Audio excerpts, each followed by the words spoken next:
Thank you, Mr Speaker. Mr Speaker, the Electoral Commission has been significantly revamped under the amendments to the Electoral Act that have been passed by Parliament during this term. It's already undertaken significant work with the botany by-election under its purview.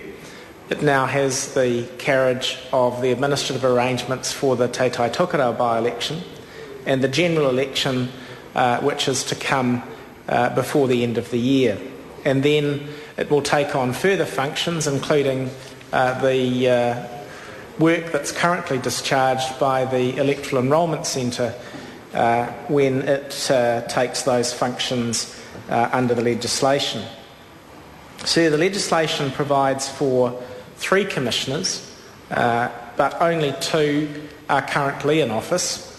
The Honourable Hugh Williams and Robert Peden, the Chief Electoral Officer. Sir, I remember when the Honourable Hugh Williams was first appointed to judicial office.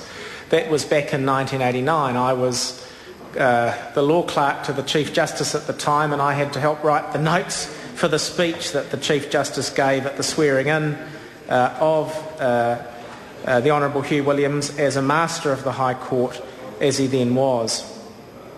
And it's significant that although it is no longer a requirement of the Act that a judge act as Chair of the Electoral Commission, Parliament has chosen, or at least the House has chosen, to recommend to the Governor-General that that tradition continue in this transitional period as we move to a new Commission.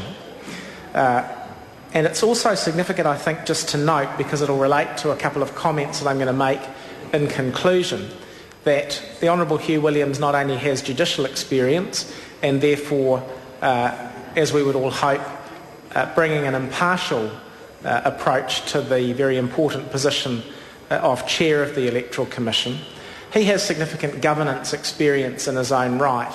I recall that prior to his appointment as a Master of the High Court, he served as President of what was then the Manawatu District Law Society, and immediately prior to taking judicial office also served a term as President of the New Zealand Law Society.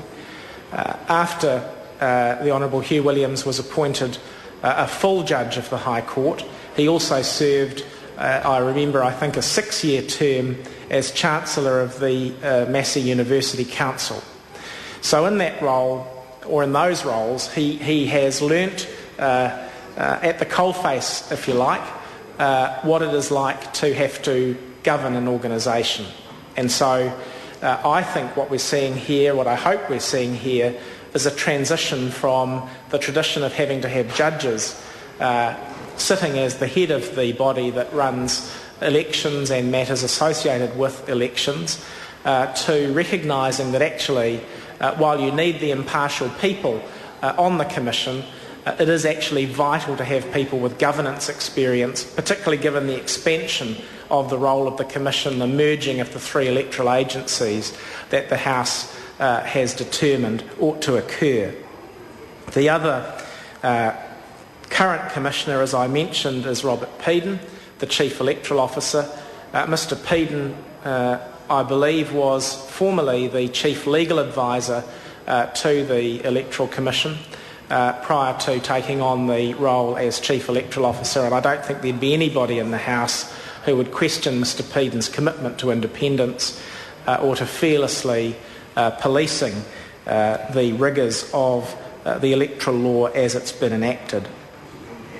I would just like to say 1 or 2 other things about the legislation as it now stands. It is instructive to compare Section 8 of the 1993 Act with Section 4D. Section 8 was the old appointment section, now repealed. Section 4D is the new one. And Section 8 required, as I said, that there be a judge appointed to the Commission.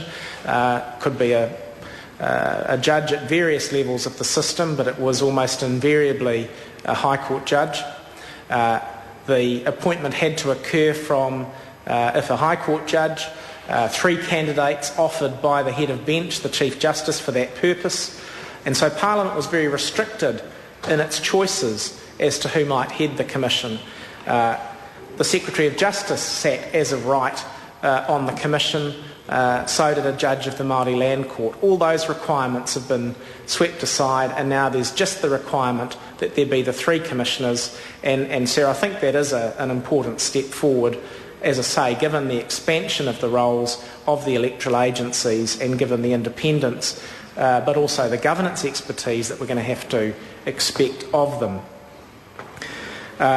The other significant matter in the legislation is the enhancement of the independence of the Commission by the very words of the Act. And I noted quite the careful words that were in the Minister's speech. He correctly pointed out that it was not anyone other than the Governor-General that appointed the members of the Commission. What is also important to point out is that these appointments are not made in the usual way on the recommendation or advice of a minister. They're made on the recommendation of this House. And in that regard, it's a little concerning to see the Governor-General or the Government House website describing the Chief, or rather the Chair of the Electoral Commission, as having been nominated by the Minister of Justice. Of course, that's not the procedure. The procedure is that the Minister circulates names around the House to various parties, and the names that win unanimous approval are the ones that go forward under a communication from the Minister, but on behalf of this House. And that is a very important point, I think, just to reiterate.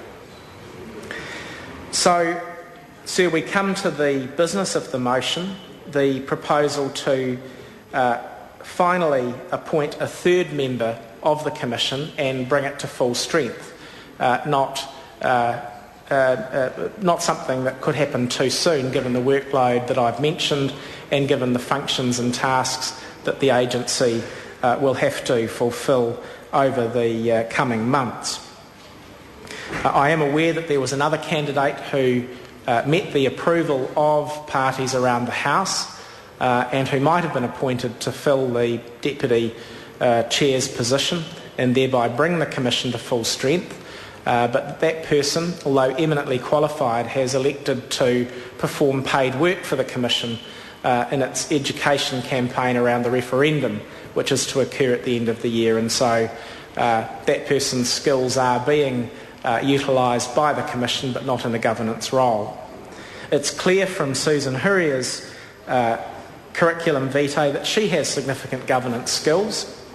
And so, to that extent, her appointment as Deputy Chair is to be welcomed.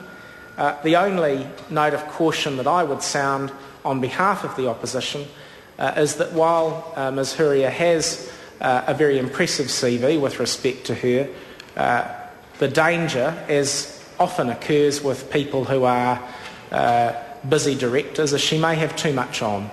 And I think given the recitation of appointments that she holds that we heard from the Minister, and also given the busy workload that the Commission will have over the next year or so, it will be very important that she, along with the other Commissioners, ensure that they have appropriate time to devote to the important work of the Commission.